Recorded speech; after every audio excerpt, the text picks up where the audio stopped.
Guys, I don't even know where to begin. Despite all of the words I've kept for it, Yoshi and the Mysterious Book was surprisingly good. Actually, even just calling it good is making it a disservice. I've been playing through this new Nintendo game for the better part of the last 2 days now, trying to soak in as much as possible from it at a leisurely pace, and to be entirely truthful, it's been way more enjoyable than any marketing or expectations could have made me hope. Out of all the Mario 40th anniversary products announced last year, this was by far the reveal that left me feeling the most skeptical, and it seems like most people were in the same boat. The fact that it seemed much more specifically catered to young children rather than everyone alike was one thing, but the whole idea and gist I also got from it made it seem rather pointless and shallow and just dumb in general. Like, what? Why would I or anyone at all buy a game where all you do is just learn about a bunch of random creatures? At that point, why not just learn about something that's actually real? Especially if that's the whole idea, and the game itself doesn't have proper levels and such making use of them. It also didn't help that the last 2 games GoodFeel made, Yoshi's Crafted World and Princess Peach Showtime, were also kind of barren kids games, and with this, it seems like they had finally reached the rock bottom for all style and no substance. I mean, at least the whole sketchbook art style was absolutely gorgeous, but that was a given. But no, turns out Nintendo was just really shit at marketing this game. Not much unlike what happened with Metroid Prime 4 and Pokopia. It is way more layered and dynamic in such ways that personally, on a whim, I'd argue slightly older and more developed audiences would probably get more value out of this than the intended age demographic. The absolute worst mindset you can have going into this game, which the trailers implied, is that you're just learning about different random creatures. Seriously, forget that mindset. This is not some pointless and shallow educational game. Instead, it's more like a sandbox where you're incentivized to f*** around and find out. And there is much of it. The idea for the game on a surface level is simple enough. The Yoshis are just minding their own business when this random book falls out of the sky known as Mr. E? And he looks suspiciously a lot like... But yeah, point is, Fluff's book falls down on Yoshi's island, and he for some reason can't access any of the information he contains. So he basically requests the Yoshis to dive into his pages, so they can study the wildlife a little more closely, with each level, spread across 6 different chapters to start, being centered around a specific creature. Already from the beginning, there are 2 major things that go a long way to make this game something special.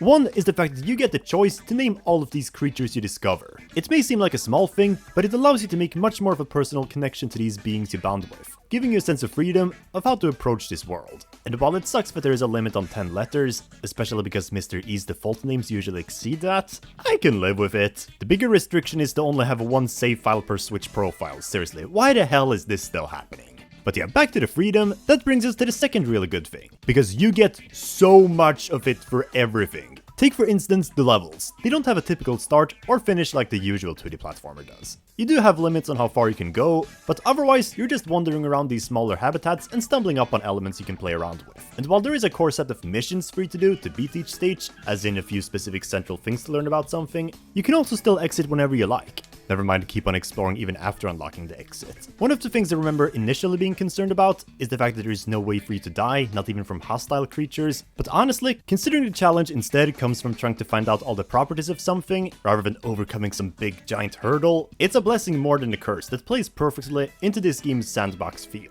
The levels themselves in each chapter are unlocked rather linearly. Once you're done researching one creature, they'll become active on the page and wake something else up, although sometimes you still have at least 2 to pick from. However, the worlds, or rather chapters themselves, are surprisingly lax when it comes to which order you tackle them. Because instead of being gated behind finishing the previous chapter, they are gated based on the amount of stars you have, which you get 1 of for each new thing you learn about anything. And because there is a lot to learn about everything, you could be like me and theoretically unlock the entire base game after just 2 chapters. And again, considering this is supposed to be a chill game where you play around without the series progression anyways, this is all but a bad thing. Actually, this element specifically is what truly allowed me to have my expectations exceeded, because to a start, after just beating the first chapter, I wasn't actually that impressed with the game yet. I thought chapter 1 was a rather boring demonstration of all the main concerns I had going in, and with rather basic creatures that didn't really go out of their way to make for anything interesting to play with. Like, oh wow, this flower can cause grass to bloom and spawn some platforms. Or oh my, these frogs can blow bubbles that you can get trapped in, which will then rise or fall depending on their ingredient. Like, I wasn't having a bad time, but it also wasn't anything crazy innovative or deep. And I wouldn't exactly blame anyone for writing off this game after just this area. But I kept going, because that's what content creators do.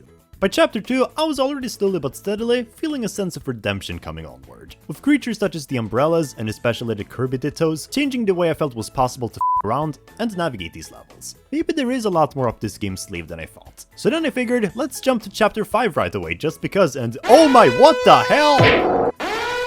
Yeah, experiencing this tonal whiplash was honestly the best thing that could have happened for me to get the feeling of how truly dynamic some of these creatures can be to interact with. Where chapter 1 and to a lesser extent 2 slightly failed was not giving me much of a reason to really be intrigued by the creatures from a gameplay standpoint, since they didn't really change how I played. They just made slight and insignificant changes to the levels. But fortunately, that issue is only somewhat persistent in those early areas. Even from chapter 3, as I would find out, the fauna already gets much more consistently interesting to research.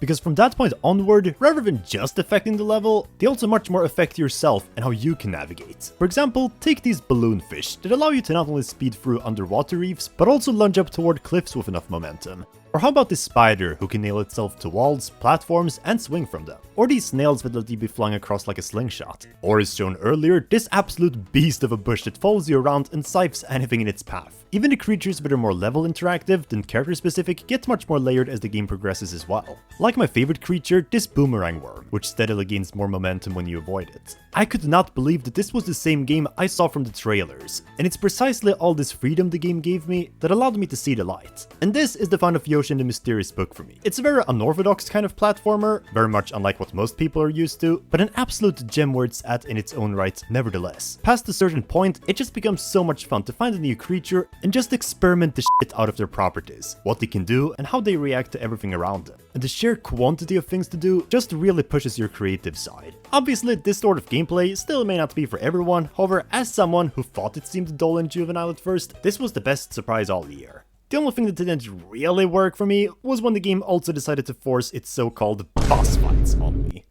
Yeah, so there is a bit of an overarching conflict to this game as well. Basically, Bowser Jr. and Kamek are also rummaging through this book looking for this thing called the Bewilder Bird, who can take the form of any known creature. And at the end of each chapter, you do sort of get a boss level, where you sometimes have to rescue him, but most of the time fight. The problem though is that since you can't actually die, there are no actual stakes. And even if the creatures you control are fun, it all feels like kind of shallow and pointless hurdles. And that, unfortunately, includes the final boss too, at least for the main plot, even if it's cool how it lets you use any pre-existing creature you've researched to attack. It almost feels like The Legend of Zelda Echoes of Wisdom, except without the god-awful user interface to navigate through, so win, kind of?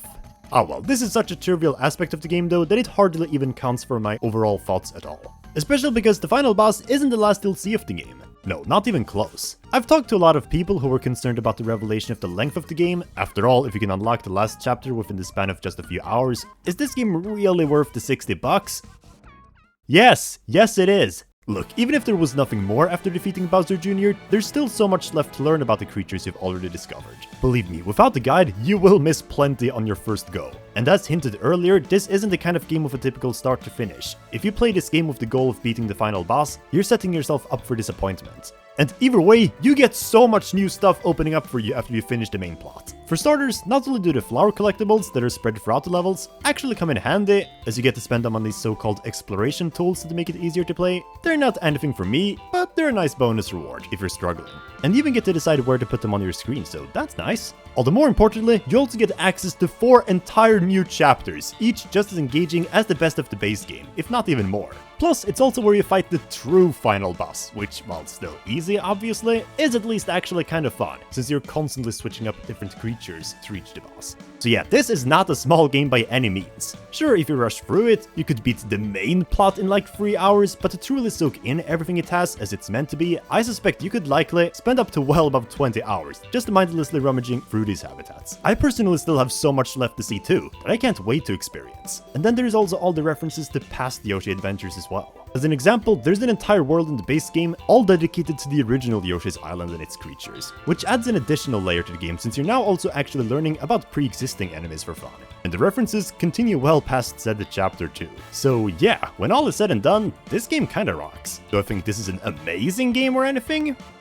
Yes, I think so. Truthfully, I was considering if I was letting recency bias cloud my vision, since fundamentally, for as charming and pleasant as it was of a surprise, I suppose it technically is also much more low stakes and juvenile than the average Nintendo platformer, but honestly, that doesn't matter at all. It may be very different and with a different target audience in mind, but if it excels at what it does and more, that's just a win no matter the case, even for the greater Switch 2 library. Compared to some of the more obviously faulty games that have come out this generation, such as Metroid Prime 4, Mario Tennis Fever, and debatably Hyrule Warriors, Yoshi's Mysterious Book isn't riddled with any of the same game-breaking issues, lacking content, or monotony as any of those. And in fact, I'm considering if I might even enjoy it more than some of the giants like Mario Kart World and Donkey Kong Bonanza, just because there's so much charm and depth to it. For what's worth, if I had to give it a first impression score, it would very well be an 8, bordering on an 8.5 out of 10. Well steady in the 8 tier. I love the gameplay, I love the art style, I don't love the music very much, but at least it's not the monotonous migraine that Crafted World's OST